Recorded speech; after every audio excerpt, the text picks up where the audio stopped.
What's up, guys, and welcome back to a brand new episode of the NeoVintage podcast. I am Jabril, and I am with Steve. Hope everyone's doing well. And for you guys who have never seen the show before, we're just two guys that like to talk over the biggest stories in gaming, but we always like to start with what we've been playing. So, Steve, let me know what you've been playing. So yeah, a couple new things actually. It's an exciting time. So I did finish Hitman. I finished Hitman 3.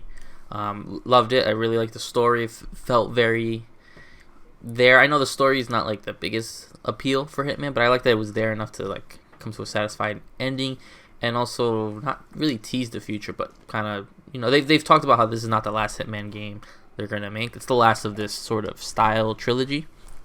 So excited to see that. Man, those levels are great. That last level is such a throwback kind of feel to the classic Hitman games. Not classic, but the older Hitman games where it's a little bit more linear, with more options. You know, the whole train sequence. Yes, I love it. Really, yeah, really, it's really exciting. You know, and then I went. You know, I'm going back and I'm bouncing. Since I owned the games digitally, they're all piled into one now. So I'm like bouncing around different levels and stuff like that. And it's wild to see like some levels are, especially in Hitman 3, so big for almost no reason. But it's great to explore. Like, I'm just kind of trying to do the ridiculous stuff. Like, I'm like, can I do it this way? Can I, you know, just testing out the different limitations.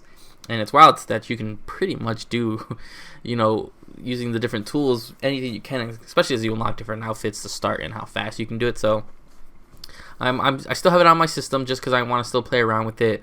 Really until like something comes that demands the memory, I'll keep it installed. It's also just fun to kind of go in there. I may install it on PS4 to try the VR stuff. I don't have a setup for VR right now. I'm limited on space, so exciting times for Hitman, and congratulations to them. I'm glad they still have the IP.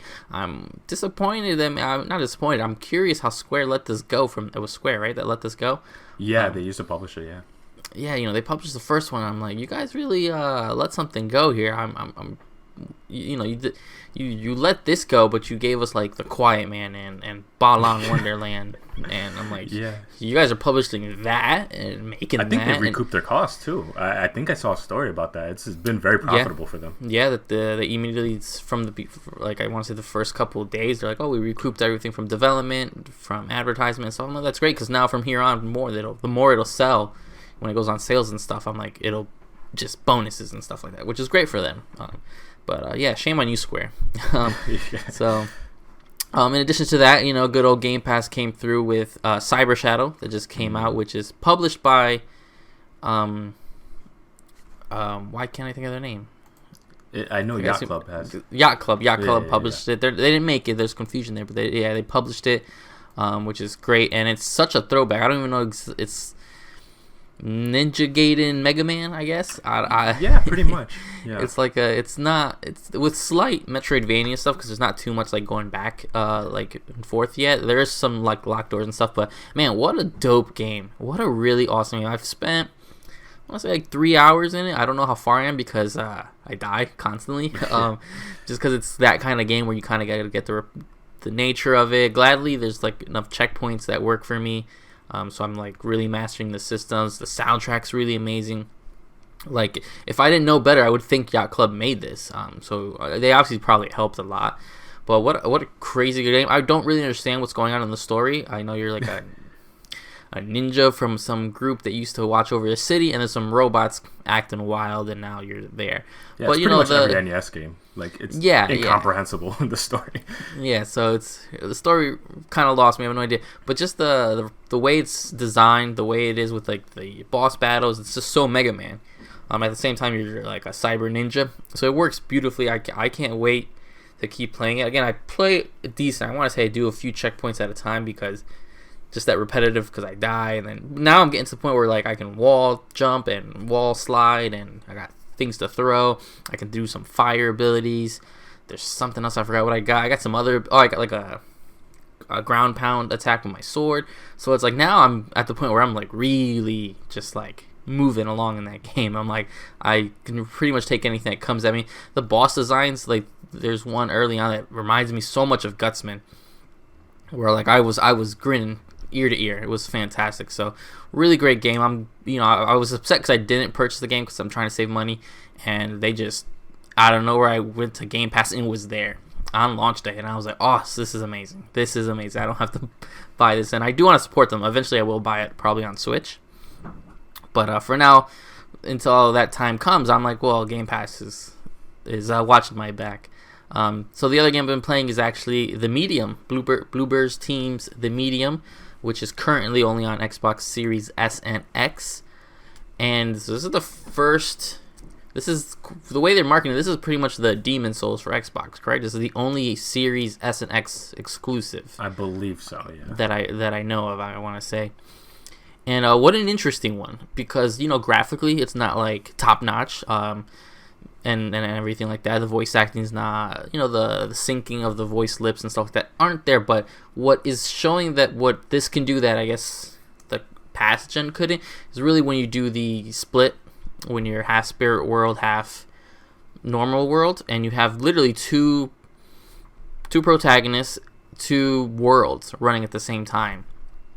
Pretty flawlessly, and there are some pop-in textures and stuff like that. So I'm surprised that the game is being amplified on a Series X and S when I feel like it doesn't take advantage of some of that stuff. The game doesn't look like a next-gen game. Even trying to compare it to these other games that took advantage, like Valhalla and stuff like that. So graphically, it's not pushing it there, but I do like the story. It is such a throwback to classic horror, like that hard fixed camera, which at first I was like kind of rolling my eyes at. I'm like, oh god, I'm like, come on, it's one of those you took the turn and then the camera like sharp turns and it's like a weird angle, and I'm like, well, it's at this angle because it wants me to see something. So it's there, and I thought it was more thriller than horror.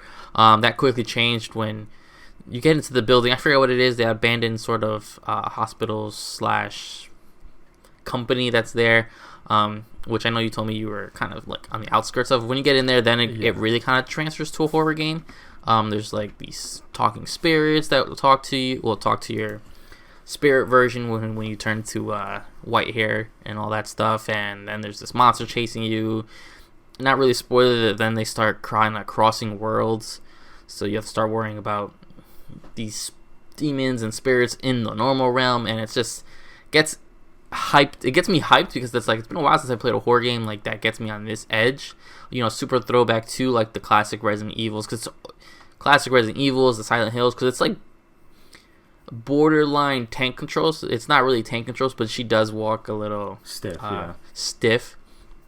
So it's really exciting. I'm glad it's not that I know of, hasn't like switched to like a super actiony game, and I hope it kind of doesn't. I like kind of the stealthy sort of puzzly aspect of it, of switching between the two worlds, when you can leave your normal body and use your spirit realm body to start unlocking puzzles that affect the other world, and vice versa. And it's really interesting. There's some really creative things that they've pulled off, which show them that they took advantage of the next gen abilities to have multiple things running at once.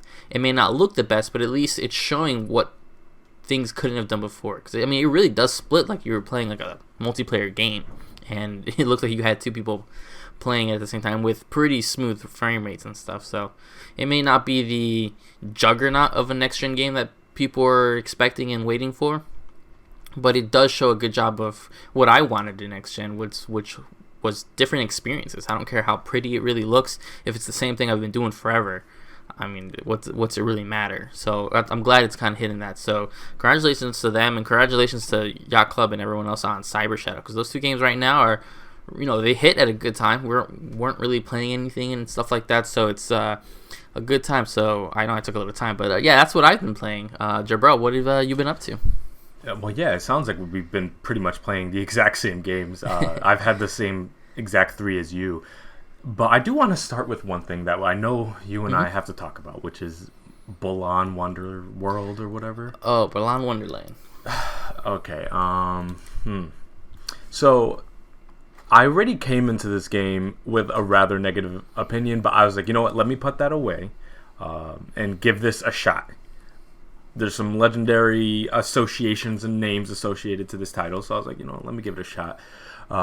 And so I downloaded it. And the funny thing is, my initial experience with it was I was actually really, really surprised at how well the intro cinematics looked. Like they're really beautiful. And I was like, holy crap, because I remember in the early trailer, I remember using the word like dated, the way it kind of looked and the way it looked at controlled. But when I looked at those visuals, I was like, holy crap, okay, if the game looks like this, then maybe I was definitely mistaken, or maybe that was an early build or something like they showed off. But then like the moment the game kicked in, I was like, oh, yep, okay, there we go. So it kind of drops you into this field, and after playing it, it immediately evokes like early GameCube, Dreamcast era platformers, like that weird era, which makes sense again with its association to Knights, obviously. So it makes sense why it plays it. I don't know what the hell is going on with it, really. Like, I don't know why there was a giant farmer. Like, I don't know what this game is about. It's profoundly disturbing to me. The visual imagery of it wasn't really vibing with me. The gameplay is not my thing, really. I've always kind of preferred 2D platformers, but there are some 3D platformers I really like. And this kind of brings me back to an era of 3D platformers that there's a lot of crap from that era, to be nice. And this just immediately brought me back there, and I'm like, oh, let's not do this again. Like, I remember that era, and I don't want to do it again. I don't want to do that again. So it's like, to be honest with you, like, I hated it. And I remember, and then there's like a music sequence at the end, and I'm like, God, I hate this. Like, I hate this so much. And I was like, why did Steve remind me of this game? Because I had completely forgot about it until you mentioned it, and I was like, oh, now I gotta play it. And I fired it up, and I was like, yeah, this is exactly what I was afraid of. Like, I hate it. But I'm not gonna say it's terrible, because there is absolutely a market for a type game like this, especially in the nostalgia for that era type market, but it's definitely not an era that I particularly dream of. I'm definitely going to like 80s and 90s era nostalgia before I'm ever touching that like 99 to 2002 awkward 3D era, if you know what I'm talking about. Yep. You played this game too. I want to know your thoughts on it. So good thing you remind. I completely forgot about this. So I remember the only reason I saw this was because I follow Square, and Square retweeted Blonde Wonderworld's Twitter that they're like, oh, demos available now everywhere, or I think at least on Xbox and PlayStation. And I happened to be on Xbox because I was playing Medium, so I was like, oh, let me go add it to the background. And initially, again, I went in kind of open minded. I know this is, a lot of the art and stuff is directed by Naoto Oshima, which is creator of Sonic, creator of Knights, some work on Billy Hatcher and stuff like that. Which, I mean, look at the main characters; they look like Billy Hatcher characters. Definitely. So I was like, let me go in open-minded, because we remember looking at when this was revealed. I'm like, man, it looks kind of old. Maybe they were hopefully just showing the Switch version at the time, and I'm like, this looked bad. The beginning cutscene looked great, and I actually got a little excited. I was like, whoa, wow, this looks creative. I don't know really what's going on, but you got this weirdo with the hat. I like his design. It's very interesting, kind of cutesy stuff in that aspect. Gives me back to Persona vibes. It's like Sonic meets Persona in terms of that visual. It's like from P5. You know what I'm talking about? Exactly. Some of the Personas. Some of the Personas, and I was like, wow, okay, this is looking cool. It got all these little cutesy characters. I'm like, yeah, maybe this is like a nice little. I wouldn't buy it at full retail, but I was like, maybe it's a platform I'll get later down the road or something, or when it's cheap. And then I played it, and let me tell you, the game looks.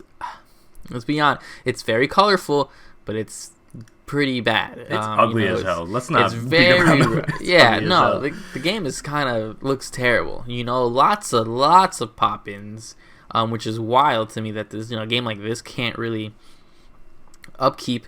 The fact that every button on the right side of the control does the same thing, so it's literally just a one-button game. Yeah, it's like a because A, B, X, Y. Well, I played it on Xbox. The right trigger, the left trigger, the right trigger, right bumper. They all do the same, which is jump until you put this stupid suit on from an animal, and it gives you an awkward ability, which is either a weird spin jump, or later when you get the little thing that spits fire. And it's fine. It's just also feels like he's like running on ice. Why does he run so terribly? And I play a lot of platformers, even some 3D ones. And he runs terrible, the main character. You can choose boy or girl. I just grabbed whatever guy was there. I also don't like that there's only one colored skin. It's a couple white guys, and then there's only one with some color. I don't know what's going on with that. I don't know why they didn't just have a slider, because they all look identical. So the fact that there's not just a slider and like choose a hair color is a little annoying.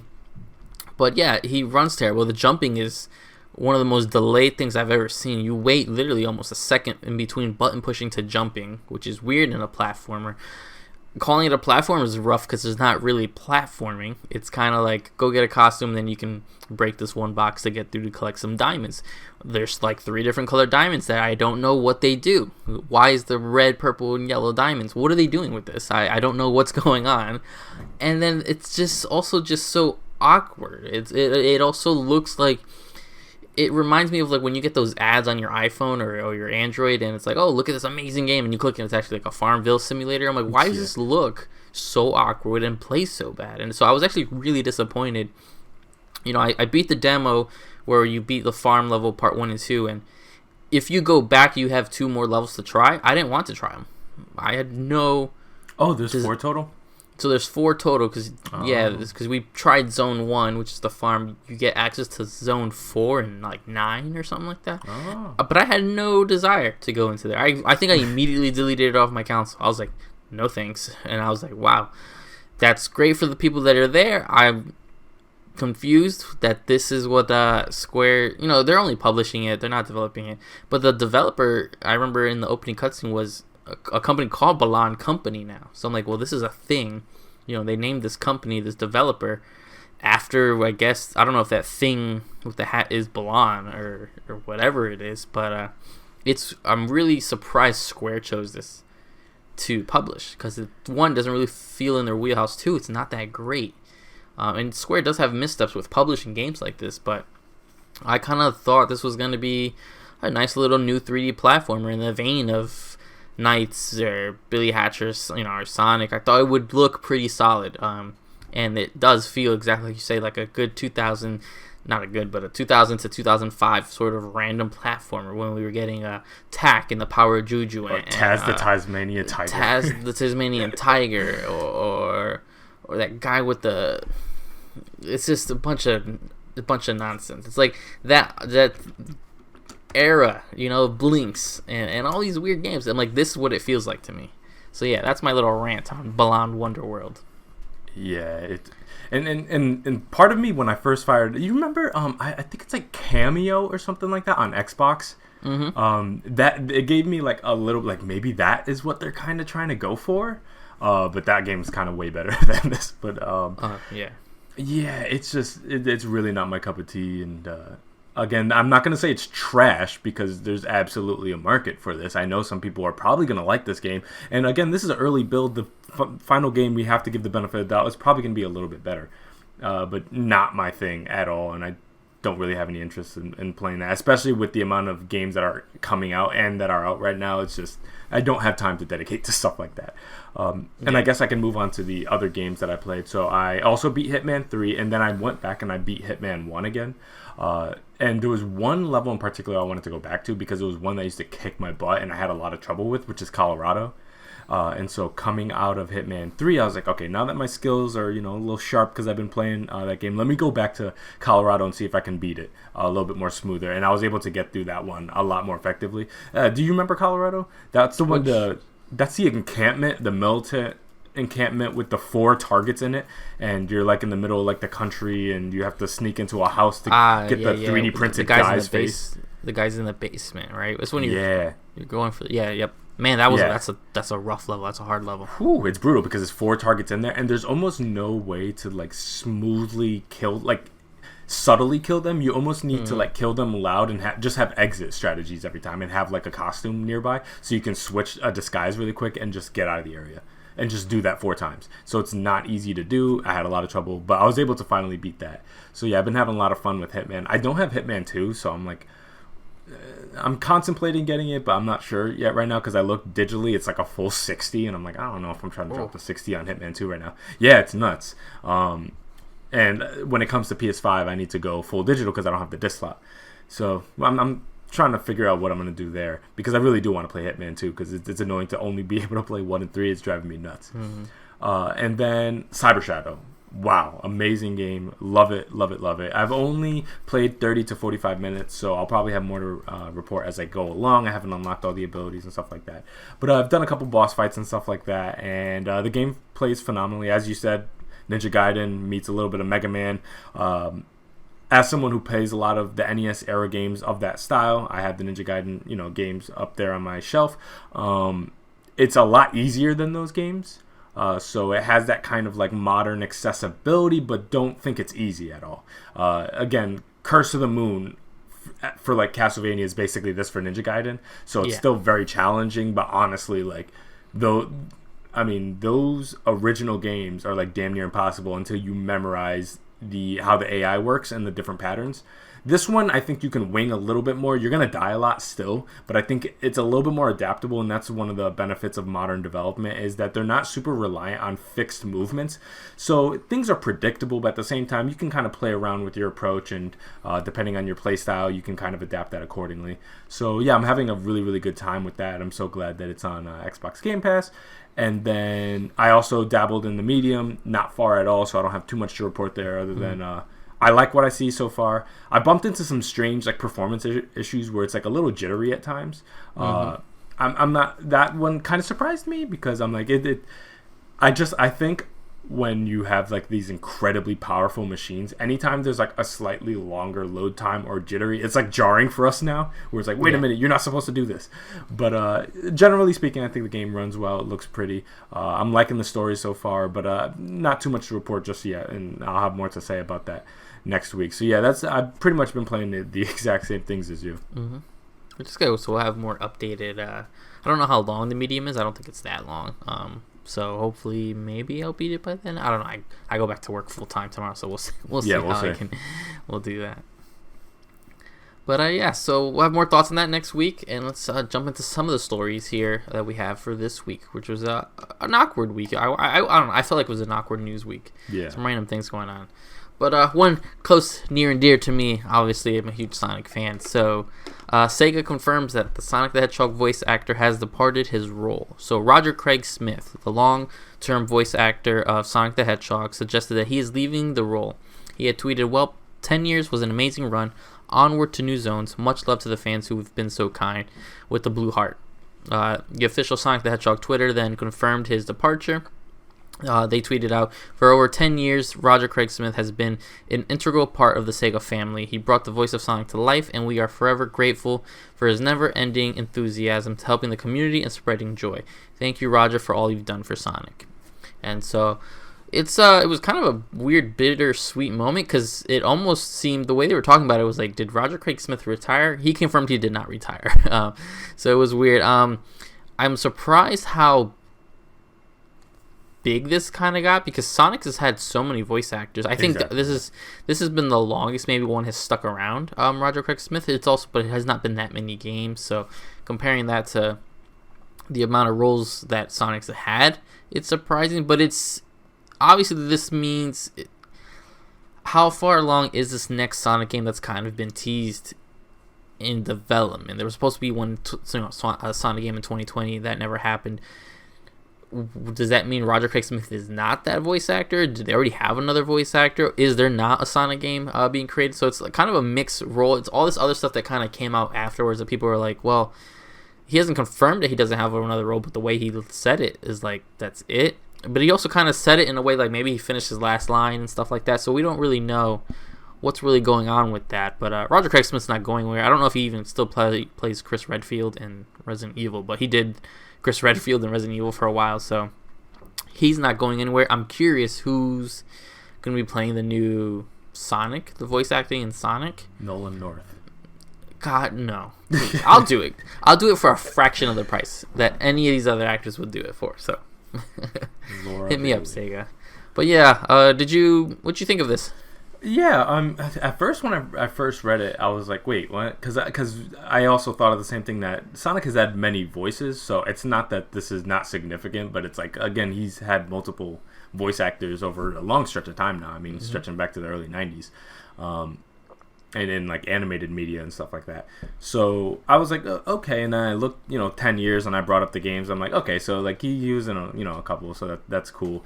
Yeah, it just made me curious about who's gonna play him next. Is it gonna be a more prominent name? Or are they gonna pull someone who's relatively unknown?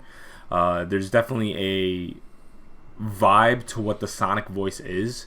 So I would imagine whoever it is, they're probably going to have a slight different and their own little take on it. But genuinely speaking, they all kind of fit this kind of vibe to it. That's kind of, I think, been set from Sonic Adventure onwards of this more kind of like edgy skater Sonic.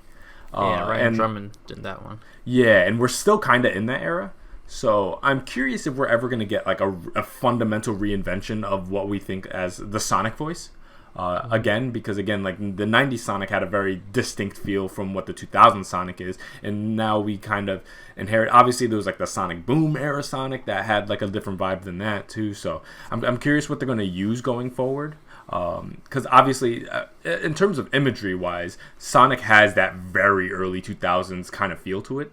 And I feel like the voice acting has kind of always gone hand in hand with that. So I just wonder if this new game comes out and it's stylistically different, if the next voice actor is going to take another style with it as well. So it's a lot of speculative kind of analysis on my part of like what that's going to look like going forward. Or is he just going to inherit it and the person who's not paying that much close attention wouldn't even notice that there's a difference? So it can go either way.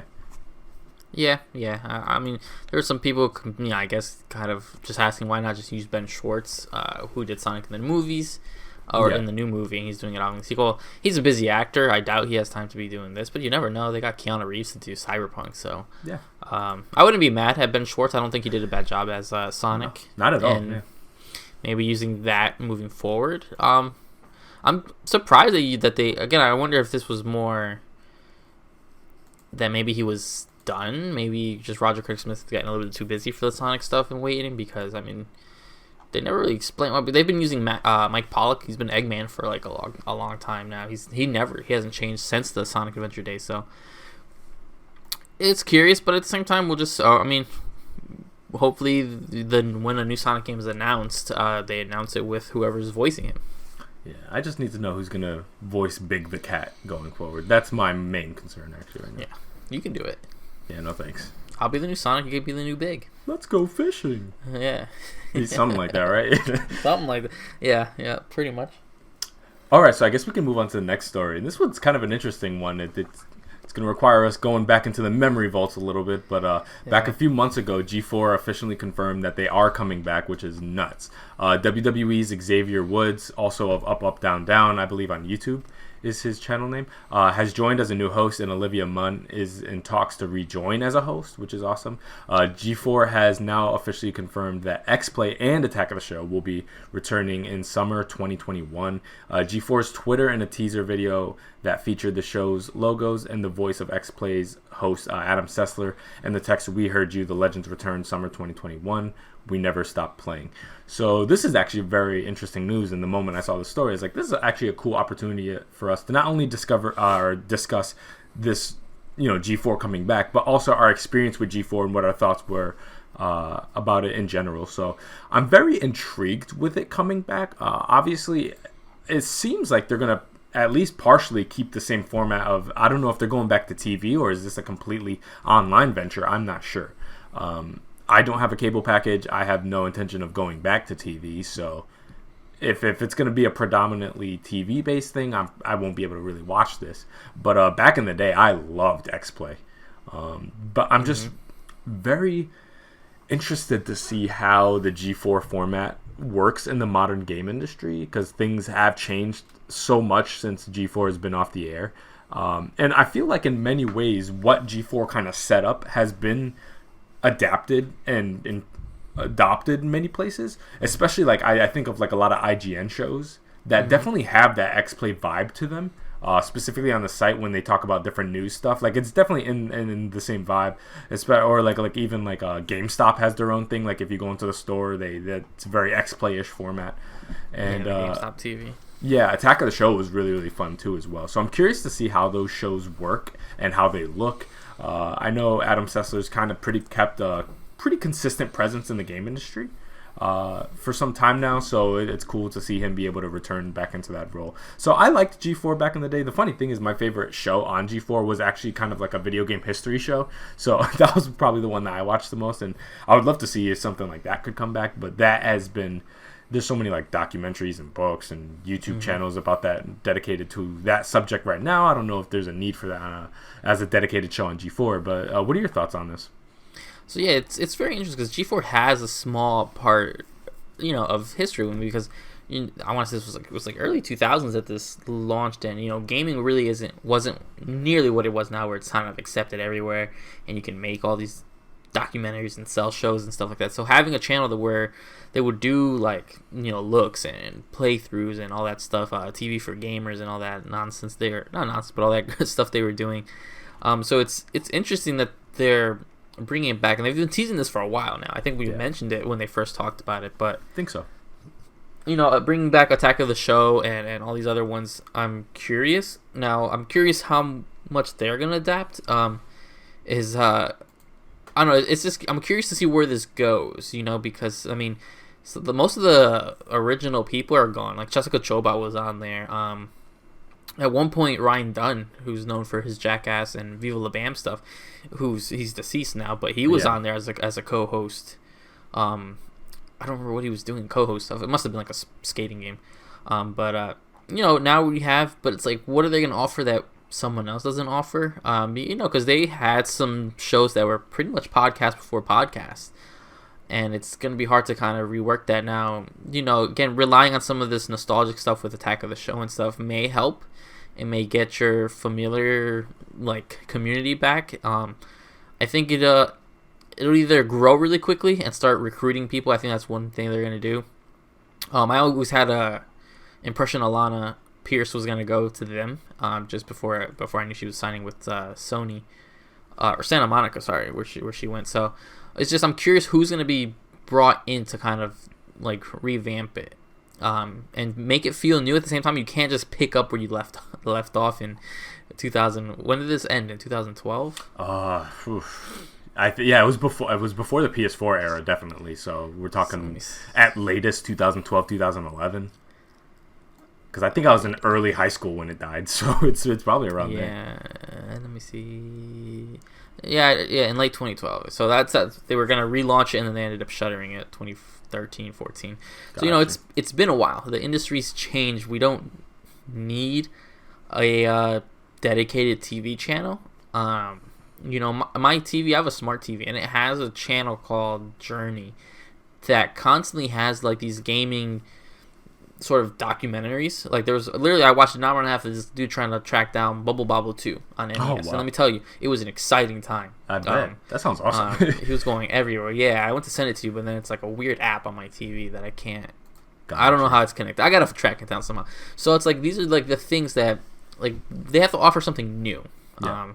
So I'm curious what they're doing. I'm surprised it used Adam Sessler because he's been kind of controversial for some things. Yeah, he's pretty vocal online. Yeah, he's pretty vocal online. He's had a lot of problems with most people in the industry. He's not known to be the best guy, but that's obviously I don't. He's neither here nor there. I doubt he'd be a front man. But the thing is, I think he's just so synonymous with G4 as an entity. Yeah. So maybe they feel like if there's anybody who's going to be a draw or at least re-inspire the feeling, it might be him. Yeah. And it's probably not a bad opportunity for him to maybe kind of not necessarily cleanse the palate, but kind of refresh a little bit and go back to a time where maybe he was received a little bit more positively. So. Yeah, that's true. Because again, I just know he's been always mixed up in some controversy. I don't really have an opinion on him, so I will maybe check out this content depending how they deliver it to us. The inclusion of Xavier Woods. He has his own channel, but that channel is owned by WWE.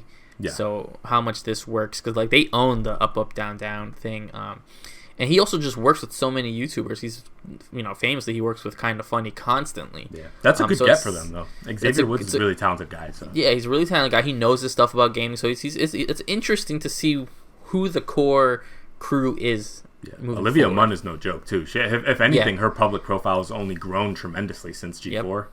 So. If they can get her, I know that's first off. That's another thing is the names they're throwing around are not small names. So this is an expensive affair, obviously, and there's some financing going behind this from somewhere, and some of these big ventures that spend so much money up front before they ever launch anything are very tricky. We've heard of stuff like this before where they want to relaunch something and they spend crap tons of money and they get investors and everything and they drop, and it just doesn't bring anything new because it's not what it once was, the game industry. So I have concerns about the amount of money they'll spend up front if they're able to recoup that. And it's an interesting thing because G4 back then was such a big thing that people sought out the network itself to join in and to lend their efforts into it because it was a great way to launch a career and to get your name out there and stuff like that. But they're in kind of a different position now where there are many entities in the game industry that are way bigger than G4 is right now. So in many ways, they have to seek out talent. They need to seek out the shows. So I feel like I wouldn't be surprised if before a formal launch of this relaunched G4, if they maybe try to buy out some existing shows already to kind of draw some people in, maybe partner with a fun house, a Kind of Funny, something like that. Or like a Rooster Teeth partnership or something like that to get some of their talent on there. To just bring in some fan bases, because I don't think the nostalgia to the name G4 is enough to be able to recoup some of the costs that I would imagine bringing some of these names are. These are not names that you're like, I'll just do it for the look. You pay for my lunch and I'll do a show for you guys. No, this is like we're hundreds of thousands, millions of dollars to get this up and running. And again, the big thing is like, is this a YouTube channel? Is this a TV channel? Or is this going to be like a hybrid thing, like a Vice does? So that is what I'm curious about. Is it going to be part of a package deal? That's what I want to know where the financing is happening from, because that will tell me what their strategy is. Because if they're being financed by an operation that already has existing channels, there's relationships there that can give us some guidance as to what shows are going to possibly show up there. But if they're looking to return these shows about summer 2021, that's kind of where I'm logging in my head where that soft launch date's going to be. So I would imagine between now and June is probably we're gonna get a ton of information about not only the shows that they plan on relaunching, but the relationships they're fostering. And they have worked. Yeah, I'd almost bet money that they're gonna link up with somebody, or at least try to partner with somebody that has some degree of clout in the game industry right now. Whether that's and I would say GameStop, previously, but obviously they're in financial turmoil right now. But an IGN, a Rooster Teeth, a Funhouse, something like that. To be able to kind of feed off one another's fan base where it's like, hey, we have millions of subscribers. I would imagine the overlap of people who watch a lot of that content now and who grew up on G4 is probably pretty high. So I would imagine if they play their cards right, they can pull some people back. And especially if it's a YouTube channel and they have some prominent shows on there where it's like, hey, if you would like to watch, like theoretically, the Troy Baker, Nolan North podcast. Imagine if they're like, hey, our show is going to be exclusive to G4 now. Just come onto their YouTube channel and watch it there. And maybe G4 has like a small paywall or something like that. That could be enough of a draw. I don't know. I can't speak. I'm not a business analyst, but that's the kind of relationships I would imagine we're going to start seeing coming forward. Just a guess on my end. Yeah. And like you said, summer 2021 is what they're saying. So we'll probably get more announcements. We'll see who else kind of comes out the woodworks. I'm curious. I'm curious about some of the old crew coming back and just how it's changed. Yeah. I doubt Jeff Keighley. This is where I first heard of Jeff Keighley from G4 when he was co-hosting. Yeah, me too. I don't remember what show he co-hosted at the time, but I'm like, he's moved on to bigger and better things. I do remember his interviews and stuff, which is but even if as a special for him to go back again, I don't know what happened. If there was some sour break-offs and stuff like that. But the more the better. I hope this all really launches pretty well and it's an own identity. Yeah, that'd be awesome. All right, so going on to the next story, one that was exciting and at the same time kind of depressing. A new KOTOR game has been somewhat leaked, rumored about. So a new Star Wars Knights of the Old Republic game is reportedly in the works. And the big part that it is not being developed by EA and BioWare, the studio behind the original game. As reported by VideoGamesChronicle.com, the latest rumor comes from credited Star Wars insider Bespin Bulletin, who reported on a recent BOB. The podcast episode about this project that is said to be in development outside of EA and that will never guess who the studio is making the game. Amongst my digging, I heard there is a Knights of the Old Republic project in development somewhere, Bespin Bulletin said. I talked to a couple of people, and I also found out that Jason Schreier said that it's not with EA and will never guess who the studio is that's making the game. Bloomberg, Jason Schreier has previously spoken of a potential KOTOR project, both on Reset Era and Twitter, and his words echo Bespin's Bulletin comments. So, I think it's pretty obvious, and I thought there was an announcement there, but I looked and there never was. It's pretty obvious there is a new Knights of the Old Republic game in the works. Again, we don't know if it's brand new, if it's a complete remake and stuff like that. So until there's more, I don't really know what to say. Like, until we see something, I don't mind that it's not BioWare. I'm really happy it's not EA. I'm curious who it is that's doing it, but until I see some proof that it's good or not good, it's kind of rough and hard to see. How did you take this? Because I know you're kind of a fan of the two KOTOR games. I love KOTOR, and the idea of a new one that runs clean. To me, a remaster of the originals would be super exciting, obviously. But they're really hard about canon and continuity nowadays, so it makes sense why they wouldn't want to re-release them, and why something like a Star Wars Racer would get a remaster, but a KOTOR wouldn't. But yeah, no, it's really, really exciting for me.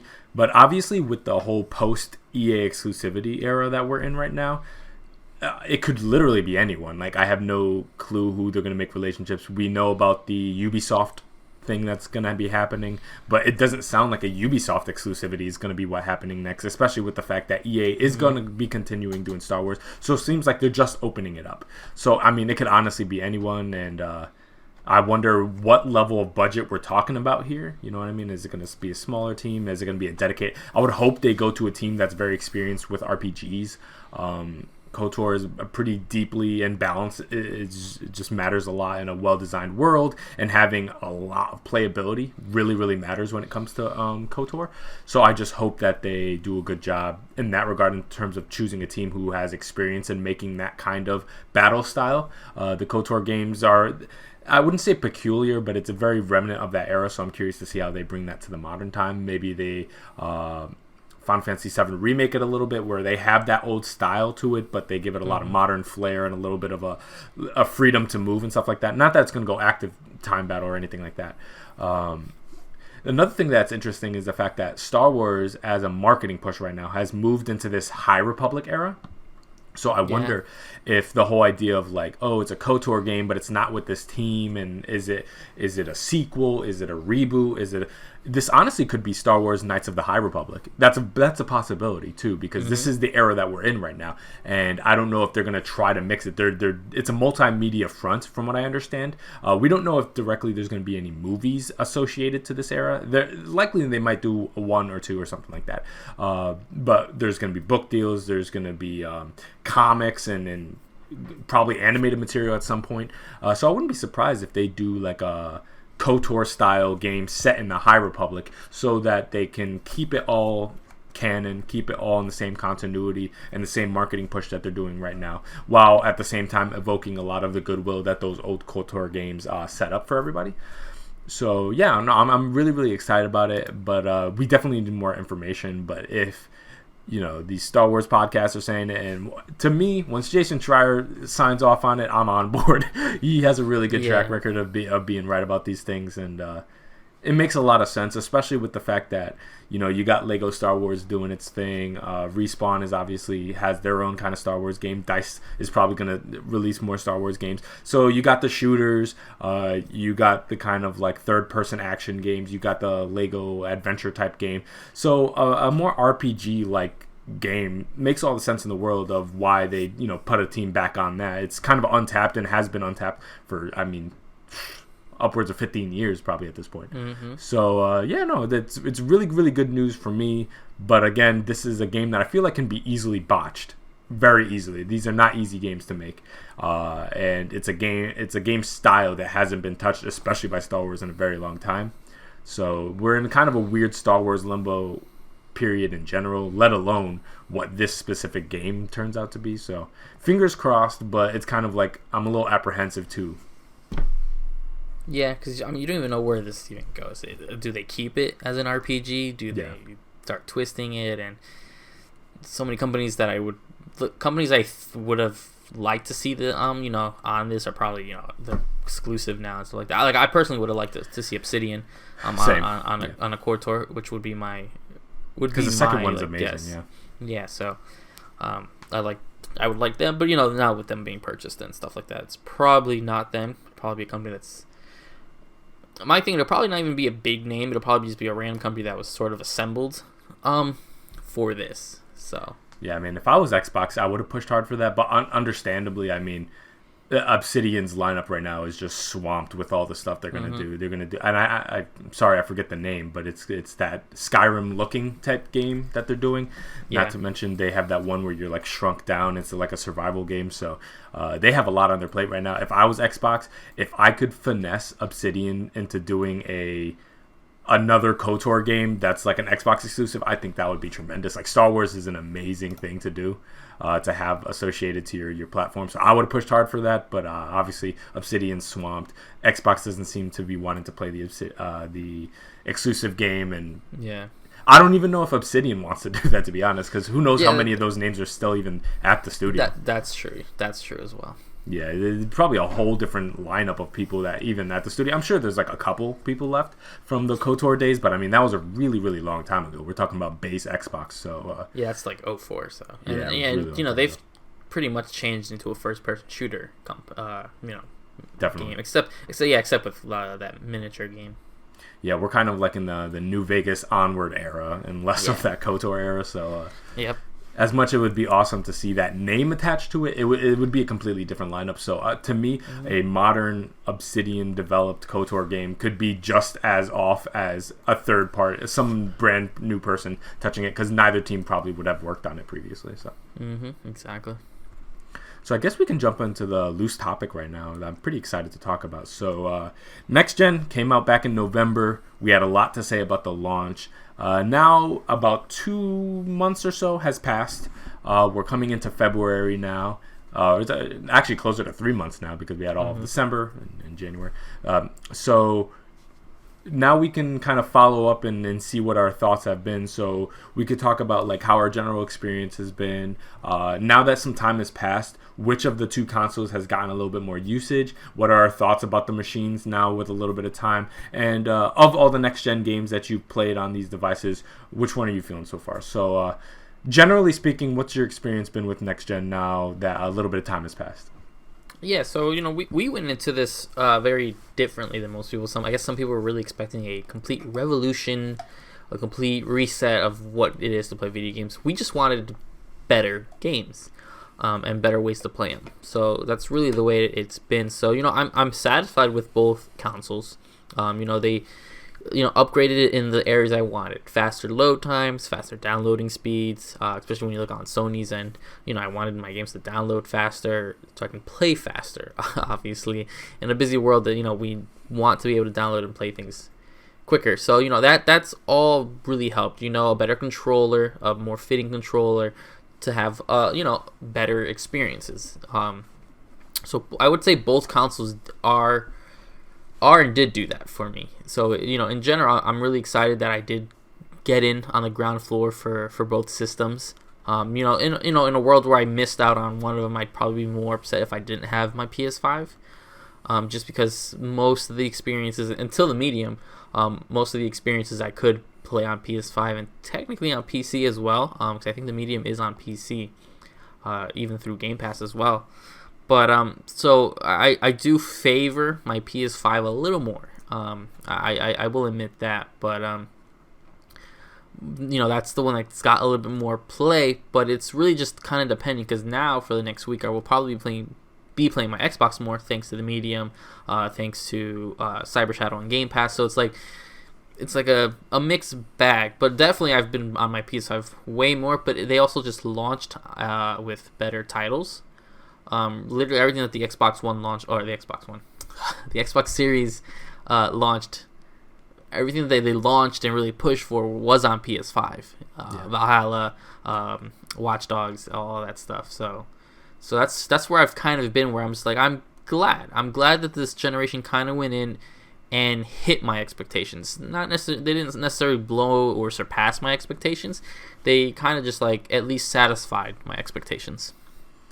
Yeah, I mean, now that some time has progressed, I wouldn't say my thoughts have shifted at all, but they've kind of cemented in many ways, where obviously I'm liking both machines. I'm having a good time with it. Admittedly, the fact that we spent so much time closely monitoring specifically the marketing and the specs of these next gen machines made it so we had a pretty firm understanding of what these machines were going to be before they ever came out, obviously, and before we ever got our hands on it. So I feel like that did a great job keeping me from being more disappointed in my Xbox, because honestly, coming into this generation, I probably played the Xbox a lot more at first, but it's completely flipped in the other direction now, where I definitely play my PS5 a lot more, and I do my best to try to balance both, but it honestly, it's definitely tipped in the PS5's favor. And just with a lot more time and usage, I've definitely come to prefer like the UI, the PS5 a little bit more. I'm starting to like edge into the DualSense of kind of liking that more. It's getting more definitive next gen experiences on the PS5. So my Xbox has just my mind just registers them as two different things, even though, yes, I know they're technically both next-gen devices competing for time against one another. My mind kind of just registers them as different things, where like my next-gen console is the PS5, and my Xbox is like if I got a new graphics card for my PC. So it's an awesome upgrade. It's like if I got a new iPhone, something like that, where it's an exciting upgrade, but I don't look at it as a fundamentally different thing as when I had my Xbox One there, my One S right on the same shelf as I have my Series X right now. My brain doesn't register them as that different, not to mention because there's not so many next-gen experiences exclusive to the Xbox or available on the Xbox.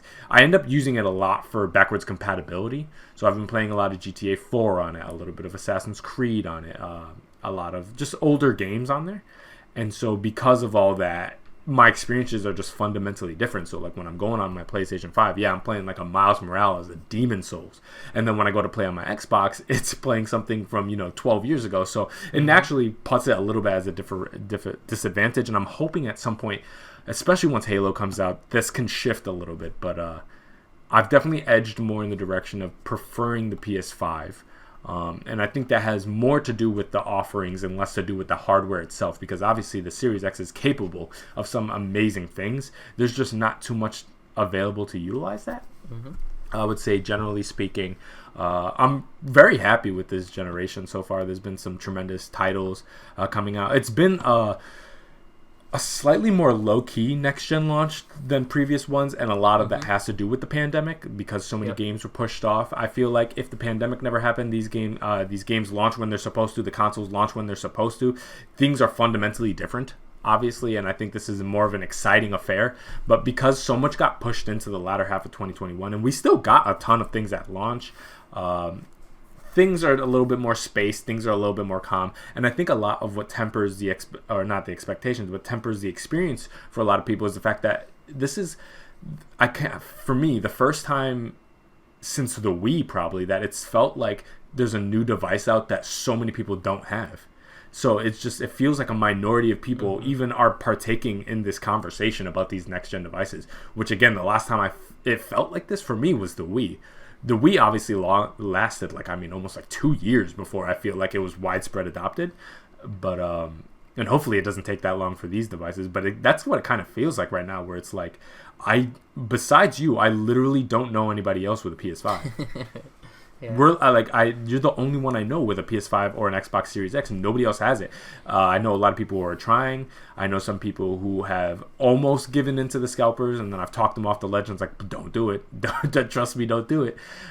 Because the scalpers, their prices are ridiculous. I mean, it would be one thing if they're like, okay, $450, $500 for like the Series S or something like that. But no, we're talking about like $800 to $1,000 for the Series S. $1,200, $1,500 for the Series X. Like, absolutely not.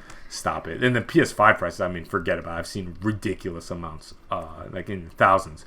So it's just a weird position right now where so many people don't have their hands on this. Games are delayed, so we're in a weird limbo zone that I feel like is very uncharacteristic of a lot of PlayStation launches and Xbox launches, where like when the One came out and the PS4 came out, or even if you go farther back when the 360 and PS3 came out, it didn't feel like this at all. There was like a different type of excitement in the air, but the world is in such of just a strange moment of flux right now that's definitely impacted the way this generation feels, and that's spilled into my experience as well. No, yeah, absolutely. That's the biggest thing. It's like we are sort of celebrating a next gen, when really no one else has. Again, it's rare the amount of people I know, who got next gen consoles at all. I know my cousin. He ended up purchasing. I told him not to. He did purchase, I think, the digital PlayStation from a scalper. Okay. For 500, which wasn't the worst. I was that's not bad at all. I was like, well, he didn't have to left out. drive. He drove like 20 minutes. He like really asked me. I'm like, if you don't want to wait, you really want to jump in now, that's not too bad. Yeah, that's $100 markup. That's about as good as it can get in terms of scalping. Yeah, so I was like, all right. I'm like, that's pretty good. That's something I would have done. If I couldn't get would have paid the disc version price for the digital one. So, but it is very few. When I don't have that many friends on PlayStation, but when I do launch my PlayStation, I go to my friends list. Everyone's thing is sideways. Yeah, I check too. Yeah, I do the yours, same thing. There's like maybe 2 or 3 people that I'll see having the standing up, which it shows the PS5 standing up. Yeah, I'm like, man, it's like it's really that hard, and it's weird because I'm not like really trying to snag a new console, but I see it constantly being tweeted out and stuff like that. And there's times where I'll click the link just to see if I can get it in the cart, and I don't check out, but I have gotten mainly more the Xbox, not really the PS5. I know those are super sparse, but it does feel weird because both did launch without any next gen games. I know PS5 had Demon's Souls, but that's such a weird game to do because it wasn't a game that everyone was gonna play. I have not played it in a long time because of the nature of what that game is. Yeah, I love it. It kicks my butt, but I haven't made much progress in it, to be honest with you. Yeah. And besides at the same time, besides a few features, that game could run on PS4. I know they tried to say they could. Besides a few things, that game basically could run on PS4. Yeah, you crank the resolution down. The world is not that open yet. So it's not anything new. Like it's a great game, but it's not something we haven't seen before. Same with Xbox had nothing until now the medium, and that's kind of the same aspect where it's like this could, besides a few features, running as sharp as they do sometimes. I'm like, this game could run on an Xbox One X. Definitely. I don't see what it's doing that it couldn't run on a One X. Yeah, so the simultaneous rendering of the two things might cause some issues, but from what I understand, the button prompts on one side when you go into that medium world is echoed in the regular world too. So it's, if anything, you can just pop a filter on top of it and just do it twice, and I would imagine that would render it once. That's what I say. People are like, oh, but you're playing 2 screens at once. I'm like, yeah, but they move exactly the same. I can't like jump in one world and not jump in the other. So they do. That would be a different thing.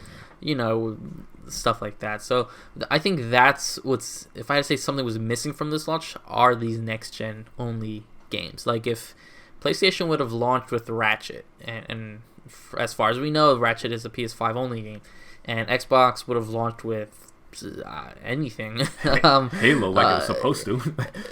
Halo, being I think Halo would have worked out in such a way because of the way the multiplayer is going to be free to play, and the way the multiplayer would have worked with, assumingly cross-gen with the old consoles, with the Xbox One. You would have had such a big community playing this game online. It would have changed everything, man. If Halo made it. Yeah, taking a small chunk of those Warzone, Fortnite players. On top of the game would have been on Game Pass for both generations. So on everyone on Xbox Ones and everybody on Xbox Series would have all essentially been able to get the game through Game Pass. And if they didn't have Game Pass, they still would have been able to get online the multiplayer aspect of it. So it's like you would have had a different community on Xbox. You would have had this huge multiplayer sort of community base on Xbox, while PlayStation would have had that Ratchet, or in a world where Horizon was a PS5 exclusive and it launched with that, you would have seen even a higher demand for the PlayStation 5s. And I think that's my takeaway, is that's what was missing, was that like quote unquote killer app. Yeah, definitely. Now, in terms of next gen games that you've played, and we can include next gen versions as well too, because some of these games are optimized really, really well for the next gen hardware. So like I'll consider Valhalla the next gen game. That's fine, even though if there's last gen SKUs. What has been your fave next gen experience so far? I'd have to give it to Miles Morales. Okay. Just the fact that when you launch that game, and I'm coming off of Spider-Man 2018 that I played, and it just the fact that the game loaded instantaneously to me. It loaded like really that game just like I can get into that game in like under 15 seconds, which is wild to think.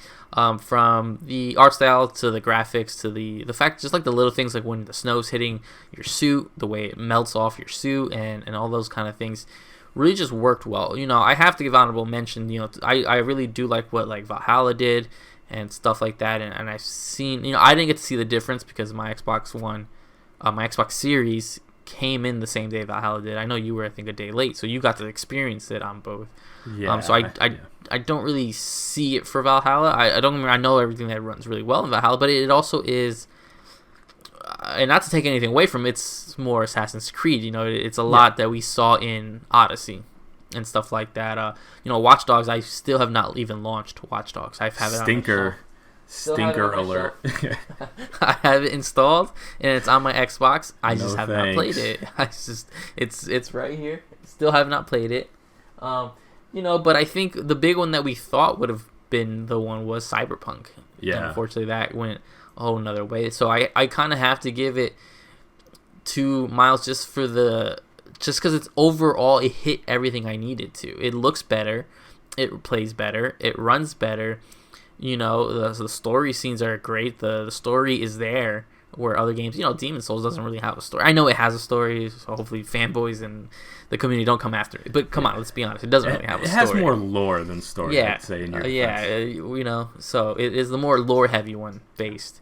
And that's the aspect of those games. So that's why I had to give it to Miles, just because it kind of hit everything all at once. Where other games excel in very specific areas really well, I think Miles did a little bit of everything really, really well.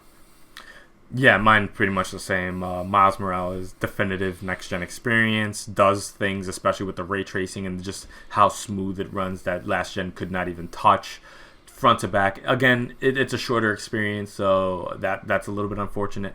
Gotta give, obviously you did too, a notable mention to Valhalla. I did get to play actually a couple days on the Xbox One. And then I picked up my save from right there on the Xbox Series X. There is a dramatic difference in performance and resolution between the two. Like when I climb to the top of that tower and it does that spin around and there's not a single pop-in or frame out of whack, and I jump down and I'm running around this world and it's all rendered beautifully in 4K. That was a wonderful experience. But again, yeah, it is like still Assassin's Creed, so I give it its credit. There are some things that I had a really good time with, but they have to be taken out of the running. Cyberpunk, I had so much fun with. It's some of the most fun that I've had in these past few months, but the performance issues are just so ridiculous that I can't. It's just not one of my favorite next-gen experiences as much as I would like it to be. Had a great time with Call of Duty as well, but again, there's just major performance issues. It's probably one of the most beautiful games I said, but it's still Call of Duty. Like, it's just Call of Duty. It's fun, but it's nothing, I think, transformative or anything like that. And then also Hitman has been really, really fun as well, but it is it's a higher resolution version of what happened in 1 and 2. So it hasn't been transformative enough for me to definitively say, like, yes, this is next gen. So it's got to be Miles. I feel like they were the ones that did something very unique and beautiful and just well optimized, and makes me very, very excited for the future of these Insomniac Spider-Man games and the universe that they're going to build. So, we agree on that one. It has to be Miles. Yeah, it's just it in all aspects. It's just Miles. I mean, like everything I've played on PS5, you know, Maneater is not gonna. I'm not gonna say Maneater is my top notch or Godfall or anything like that. Bugsnax, which I'm trying, man. I cannot get past that. It's pretty funny. Can't get past this beginning of Bugsnax. I've tried it. I even thought maybe doing it on a stream, and I just cannot get Bugsnax to hook me in. I don't know what it is. I still have it installed. I'm trying.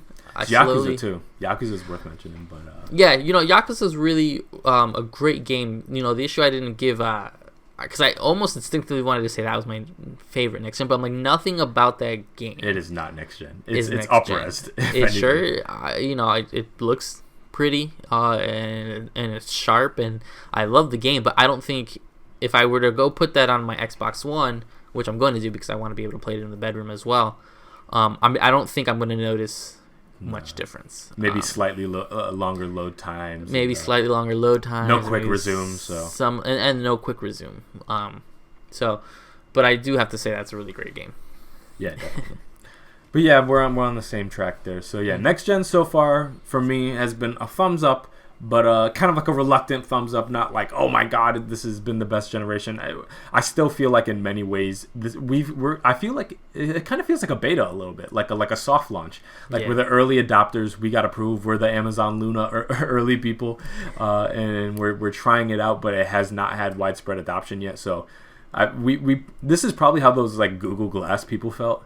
Where you remember there was like that year period where some people had the Google Glass and they were walking around with and the like glasses thing. Most people are like, "What the hell is that thing? Oh, you actually have that? How is that?" Like that's everybody's experience. Where it's like, "Oh wait, you have a PS5? Like, how is it? Are you having fun?" And I'm just like, "Hey, that's pretty cool. It's pretty. I mean, you're not missing too much, but especially on the Xbox ecosystem. For the people who have an Xbox One, don't worry. Trust me, you're not missing that much. Exactly. I just get to switch from like Tetris Effect to Kingdom Hearts really fast. That's about the only difference. Yeah. But yeah, episode 41 of the NeoVintage podcast. We're going to be back with another episode next week, and hopefully the news kicks up. The early part of the year is always a weird time where it's like it was dominated by Cyberpunk at first, and then now it's big stonk news with GameStop. So hopefully things can kick in a little bit more. And typically, again, the news goes hand in hand with the game releases. So once we hit that February, March, where like all these delayed games start finally piling out, the game stories are going to come pretty much right with them as the game industry kicks back into high gear and these next-gen experiences finally come. So fingers crossed. Returnal just got booted off a little bit too, so that sucks. But yeah, that game looks amazing. Yeah, I can't wait. All right, so this is the NeoVintage podcast. I'm Jabrel, and I'm with Steve. Hope you guys enjoyed. And we'll see you guys next week. Bye.